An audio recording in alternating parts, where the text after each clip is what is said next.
Hi hello welcome back to HK designers. இன்றைக்கி நம்ம previous கிளாஸில் பார்த்த நம்ம பட்டன் ஹோல் டைப்பில் வந்து எப்படி வந்து பீட் யூஸ் பண்ணலாம் அப்படின்னு வந்து நிறைய சிஸ்டர்ஸ் கேட்டிருந்தீங்க. ஸோ அவங்களுக்காக இந்த வீடியோ வந்து மேக் பண்ணியிருக்கிறேன். ஸோ நெக்ஸ்ட் கிளாஸில் வந்து பட்டன் ஹோலில் வச்சு எப்படி ஃபில்லிங் வந்து கொடுக்கலாம்னு சொல்லிட்டு நெக்ஸ்ட்டு ஃப்ரைடே வீடியோ வரும். ஸோ அதை செக் பண்ணி பாருங்கள். இப்போ வந்து எப்பவும் போல் வேவ் பட்டன் ஹோல் போட்டிருக்கிறேன் நான். ஸோ இந்த ஸ்டிச்சில் வந்து நம்ம ரெண்டு விதமாக வந்து பீடு வந்து ஹோல்ட் பண்ணலாம்.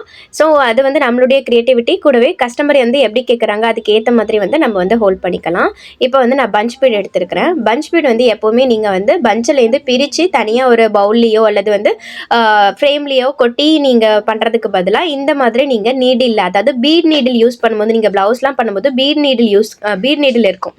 ஸோ அதில் வந்து நம்ம மோஸ்ட்லி ஒரு 10 பீடாவது ஹோல்ட் பண்ணலாம். அந்த மாதிரி உங்களுக்கு ஈஸியாக இருக்கும். பட் இப்போ வந்து நம்ம தனித்தனியாக ஹோல்ட் பண்ணுறதுனால நான் வந்து யூஸ்வலாக த்ரெட்டுக்காக யூஸ் பண்ணுற நீடிலே நான் யூஸ் பண்ணிக்கிறேன். இந்த மாதிரி நீங்கள் ஹோல்ட் பண்ணிக்கோங்க. ஹோல்ட் பண்ணிவிட்டு லாஸ்ட்டாக நான் கையில் பிடிச்சிருக்கிறேன் பாருங்கள். ரிங் ஃபிங்கர் வச்சு அந்த பீடெல்லாம் ஹோல்ட் பண்ணிக்கோங்க. எந்த இடத்துல நான் வந்து பீடு வந்து கோக்குறேன் பாருங்கள். இப்போ நம்ம மேலே இருந்து கீழே வந்துட்டோம். கீழே வந்து ஒரு லாக் ஸ்டிச் போட்டுட்டோம். சைடில் நம்ம குட்டியாக ஒரு செயின் ஸ்டிச் போட்டு நெக்ஸ்ட்டு வந்து நம்ம மேலே போவோம்ல, அந்த இடத்துல வந்து நீங்கள் வந்து பீடு வந்து கோத்துக்கலாம். ஸோ இது வந்து ஒரு மெத்தட். இந்த மாதிரி நீங்கள் செஞ்சுக்கலாம். அப்படி இல்லைன்னா நம்ம வந்து ஆக்சுவலாக மேலே வந்து நம்ம எடுத்து ரிட்டன் வரும்போது ஏன் அங்கே கோக்க முடியாதுன்னா, அந்த இடம் வந்து செயின் ஸ்டிச் பெருசாக இருக்கிறனால இப்போ நான் இழுக்கிறேன் பார்த்தீங்களா, அந்த இடத்துல செயின் ஸ்டிச் வந்து பெருசாக இருக்கிறனால பீட் நம்ம கோக்கும்போது நிறைய வந்து மூவ் ஆகிட்டே இருக்கும். அதனால வந்து அந்த இடத்துல பீடு வந்து கொஞ்சம் செட் ஆகாது. ஸோ இது மாதிரி கீழே வந்து நீங்கள், அதாவது கீழே வந்து ஒரு குட்டியாக செயின் ஸ்டிச் போட்டு நெக்ஸ்ட்டு மேலே குத்தி எழுப்புறலையும் அந்த இடத்துல வந்து நீங்கள் வந்து பீட் வந்து கோத்துக்கலாம். ஸோ பீட் வந்து தனியாக அதுக்குன்னு ஒரு செக்ஷன் வச்சுருக்கோம் நம்ம. இப்போ நம்ம த்ரெட்டை எல்லாம் முடிச்சுட்டு நெக்ஸ்ட்டு பீட் போகும்போது உங்களுக்கு 1 by 1 கிளியராக சொல்லிவிடுவோம். இது ஆல்ரெடி நிறைய பேர் பீடு ஒர்க் பண்ணியிருப்பீங்க. ஸோ அவங்களுக்கு வந்து ஈஸியான மெத்தட்காக நான் இதை ஷேர் பண்ணியிருக்கிறேன். பட் பீடு வரும்போது கிளியராகவே ஒவ்வொன்றும் எப்படி நம்ம பண்ணலான்னு சொல்லிட்டு கிளியராக பார்க்கலாம். இன்னொரு சைடில் எப்படி கோக்கலாம் அப்படின்னா, இந்த மாதிரி நம்ம வந்து, அதாவது வேவ்க்கு மேலே வருது இல்லையா, கொஞ்சம் சின்னது பெருசு அந்த மாதிரி வருது இல்லையா, அந்த இடத்துலலாம் நம்ம பீடை வந்து கோர்த்துக்கலாம். நம்ம ஆக்சுவலாக பீடு கோர்க்கிறதுக்கு வந்து நம்ம மெஷின் த்ரெட் தான் யூஸ் பண்ணுவோம். பட் இப்போ நான் ஸ்டிச் போட்டிருக்கே இருக்கனாலே சில்க் த்ரெட்லேயே வந்து நான் செஞ்சு காமிச்சிடுறேன். பட் சில்க் த்ரெட்டில் வந்து நீங்கள் பீடு கோர்த்து பண்ணும்போது சில்க் த்ரெட் வந்து ரொம்ப சாஃப்டாக இருக்கனால பீடு வந்து உங்களுக்கு கரெக்டாக வந்து ஒர்க் பண்ண முடியாது. அதனால வந்து நீங்கள் மெஷின் த்ரெட் யூஸ் பண்ணிக்கோங்க. பட் இது வந்து ஒரு மெத்தடுக்காக தான் நான் சொல்லி தந்திருக்கிறேன். ஸோ ஆல்ரெடி பீடு உங்களுக்கு தெரியும்னா ட்ரை பண்ணி பாருங்கள். இல்லை நான் பீடே ஒர்க் பண்ணதில்லை மேம் அப்படின்னு சொன்னீங்கன்னா நீங்கள் வந்து இது நீங்கள் ட்ரை பண்ண வேண்டாம், ஜஸ்ட்டு தெரிஞ்சுக்கோங்க. ஃப்யூச்சரில் பார்க்கும்போது உங்களுக்கு வந்து யூஸ்ஃபுல்லாக இருக்கும். இப்போ நான் பீடு வந்து கோத்துக்கிறேன் பாருங்கள்.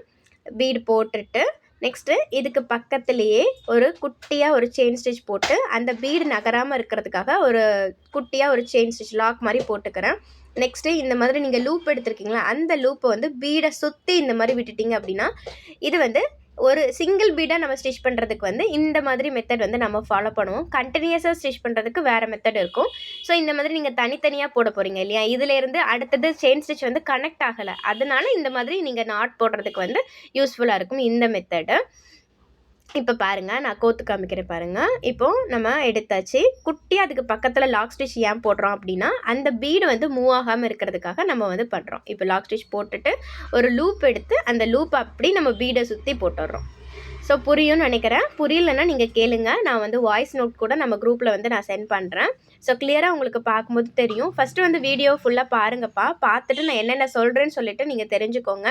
நெக்ஸ்ட்டு வந்து நீங்கள் ஒர்க் பண்ணும்போது ஒவ்வொன்றா பார்க்கும்போது உங்களுக்கு ஈஸியாக இருக்கும். இப்போ நீங்கள் பார்த்துட்டே ஒர்க் பண்ணும்போது சொல்கிற டிப்ஸ் வந்து கொஞ்சம் உங்களுக்கு கரெக்டாக வந்து புரிஞ்சுக்க கஷ்டமாக இருக்கும், அல்லது வந்து ஸ்டிச் வந்து புரிஞ்சுக்க கஷ்டமாக இருக்கும். ஸோ ஃபஸ்ட்டு வந்து வீடியோ பாருங்கள், பார்த்துட்டு வந்து நீங்கள் ட்ரை பண்ணுங்கள்.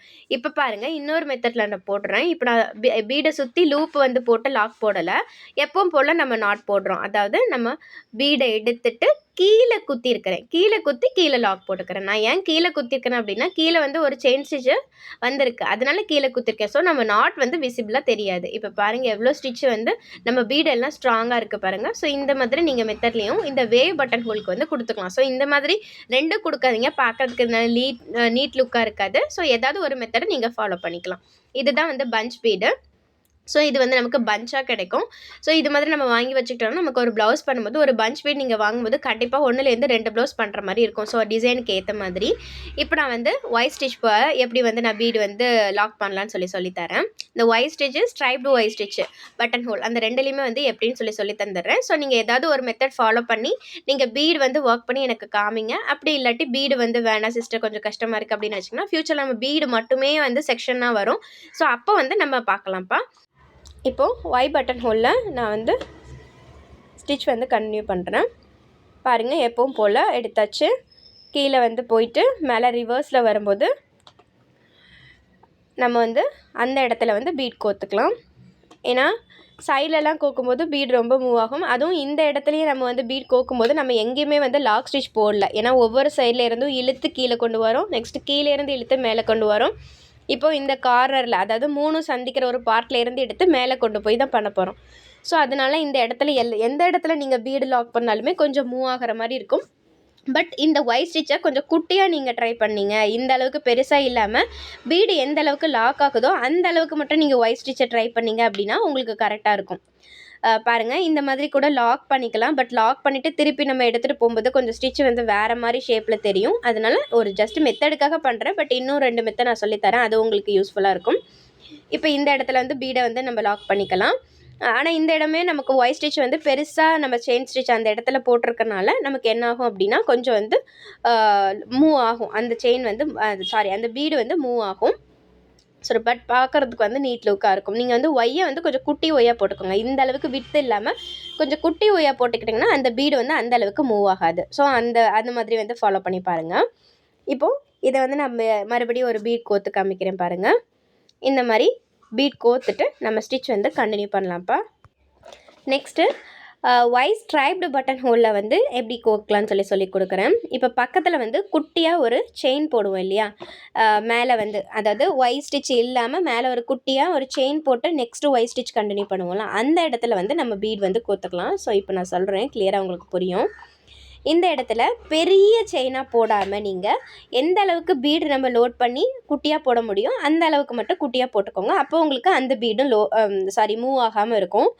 ஸோ உங்களுக்கு புரியும்னு நினைக்கிறேன். இப்போ பாருங்கள், போட்டு காமிக்கிறேன். ஒரு பீடு வந்து நம்ம லோட் பண்ணிவிட்டு இப்போ பாருங்கள் எந்த அளவுக்கு பீடு வந்து கரெக்டாக லாக் ஆகுதோ அந்த அளவுக்கு மட்டும் அந்த செயினை மட்டும் போட்டுட்டு நெக்ஸ்ட்டு நீங்கள் ஒய் வந்து கண்டினியூ பண்ணிடலாம். ஸோ அந்த இடத்துல பெரிய ஒய்யாக போட்டிருப்போம் நம்ம ப்ரீவியஸ் கிளாஸில் வந்து கொஞ்சம் பெரிய ஸ்டிச்சாக போட்டு கண்டினியூ பண்ணி கீழே வந்திருப்போம். ஸோ அந்த மாதிரி இல்லாமல் இப்போ நம்ம பீட் கோர்க்கறனால குட்டியாக அந்த செயின் ஸ்டிச்சை பீட் லாக் பண்ணுற அளவுக்கு குட்டியாக செயின் ஸ்டிச்சை போட்டுட்டு நம்ம கண்டினியூ பண்ணலாம். ஸோ இந்த மாதிரி டிஃப்ரெண்ட்டான டைப்பில் வந்து நீங்கள் பீடு வந்து லோட் பண்ணிக்கலாம். ஸோ இது எல்லாமே வந்து நம்மளுடைய க்ரியேட்டிவிட்டிக்கு ஏற்ற மாதிரி கஸ்டமர் கேட்குறதுக்கு ஏற்ற மாதிரி நம்ம வந்து லோட் பண்ணி கொடுக்கலாம், உங்களுக்கு டிசைன் பண்ணி கொடுக்கலாம்ப்பா. ஸோ இந்த மாதிரி இல்லாமல் இன்னொரு மெத்தடில் பாருங்கள், இப்போ கோபுரம் மாதிரி நமக்கு ஒய் ஷேப் காமிக்குது இல்லையா, அந்த இடத்துலலாம் எதுலேயுமே நம்ம போடாமல் பீடு வந்து லோட் பண்ணாமல் இது மாதிரி சென்டரில் எல்லாமே நீங்கள் வந்து பீட் கோத்துக்கலாம். இதில் சென்டரில் நீங்கள் போடும்போது தனித்தனி பீடாக நம்ம லோட் பண்ணுறதுனால தனித்தனி பீடுக்கான அந்த லாக் ஸ்டிச் போடுற மாதிரி இருக்கும், நாட் வந்து போடுற மாதிரி இருக்கும். நான் ஃபஸ்ட்டு வேவ் பட்டன் ஹோலில் சொல்லியிருப்பேன் இல்லையா, மேலே வந்திருக்கு இல்லையா, அந்த மாதிரி நீங்கள் வந்து பீடு வந்து லாக் பண்ணுற மாதிரி இருக்கும். ஸோ இது மாதிரிலாம் ட்ரை பண்ணி பாருங்கள். ஸோ உங்களுக்கு பீடு வருதுன்னா நீங்கள் ட்ரை பண்ணுங்கள். பீடு வரலை அப்படின்னா ஜஸ்ட்டு தெரிஞ்சுக்கோங்க. இந்த கிளாஸ் வந்து யூஸ்ஃபுல்லாக இருந்திருக்கும்னு நினைக்கிறேன். ஸோ நம்மளும் ஆன்லைனில் வந்து கிளாஸ் எடுத்துகிட்ருக்கோம். விருப்பமுள்ளவங்க தாராளமாக வாட்ஸ்அப்பில் காண்டாக்ட் பண்ணி நம்மளை வந்து கிளாஸில் வந்து ஜாயின் பண்ணிக்கலாம். ஸோ அட்மிஷன் வந்து போயிட்டு இருக்குது. இன்னும் கிளாஸ் வந்து செகண்ட் பேட்சுக்கான கிளாஸ் வந்து ஸ்டார்ட் ஆகலை. நிறைய சிஸ்டர்ஸ் கேட்குறீங்க, பட் வந்து யூடியூப் சேனலில் தான் நீங்கள் வீடியோ அப்லோட் பண்ணுறீங்களா அப்படின்னு சொல்லிட்டு நிறைய பேர் கேட்டுட்டு விட்டுடுறீங்க. பட் நாங்கள் யூடியூப் சேனலில் தான் வீடியோ அப்லோட் பண்ணிகிட்டு இருக்கோம். ஜஸ்ட்டு உங்கள் ஒர்க்கை வந்து செக் பண்ணுறதுக்கும் டவுட் வந்து கிளியர் பண்ணுறதுக்காக மட்டும்தான் குரூப்பு. அதுக்காக மட்டும்தான் ரெஜிஸ்ட்ரேஷன் ஃபீஸ். மற்றபடி வீடியோ வந்து யூடியூப்பில் தான் வரும். நாங்கள் பர்சனலாக யாருக்கும் வீடியோ எதுவும் சென்ட் பண்ணுறதில்ல. பட் ஃப்யூச்சரில் நிறைய கிளாஸஸ் எடுக்கும்போது மேபி அந்த மாதிரி சென்ட் பண்ணுவேன். பட் இது வந்து நிறைய பேருக்கு யூஸ் ஆகணும்னு சொல்லிட்டு தான் நம்ம கிளாஸஸ் வந்து ஸ்டார்ட் பண்ணோம். பட் நிறைய சிஸ்டர்ஸ் வந்து ஒர்க் வந்து நாங்கள் சென்ட் பண்ணுறோம் சிஸ்டர், எங்களுக்கு வந்து பர்சனலாக எங்களுக்கு டவுட் வந்து கிளியர் பண்ணி கொடுங்க அப்படின்னு சொல்லும்போது நிறைய பேருக்கு நம்ம கிளியர் பண்ண முடியாதனால தான் ஜஸ்ட்டு அதுக்காக நம்ம ரெஜிஸ்ட்ரேஷன் ஃபீஸ் வாங்கிட்டு ஒரு குரூப் க்ரியேட் பண்ணி அவங்க ஒர்க்கை வந்து போஸ்ட் பண்ணலாம். நம்ம டவுட் வந்து கிளாரிஃபை பண்ணலாம். ஏதாவது செக் இருந்தாலோ ஏதாவது ரீடூ பண்ண வேண்டியது இருந்தால் கூட நாங்கள் சொல்லுவோம். அதுக்கு ஏற்ற மாதிரி நீங்கள் பண்ணிக்கலாம். சர்டிஃபிகேட் வேணும்னா அதுக்குன்னு தனி ப்ரொசீஜர் இருக்குது. ஸோ டீட்டெயில் வேணும்னா மறக்காமல் வாட்ஸ்அப்பில் வந்து நம்மளை காண்டாக்ட் பண்ணுங்கள். இப்போ பாருங்கள், நான் தனித்தனி பீடாக வந்து லாக் பண்ணிக்கிறேன். நம்ம ஏற்கனவே சொன்ன மாதிரி அதே எண்ணாட் தான் போட்டு லாக் பண்ணியாச்சு. பண்ணியாச்சு.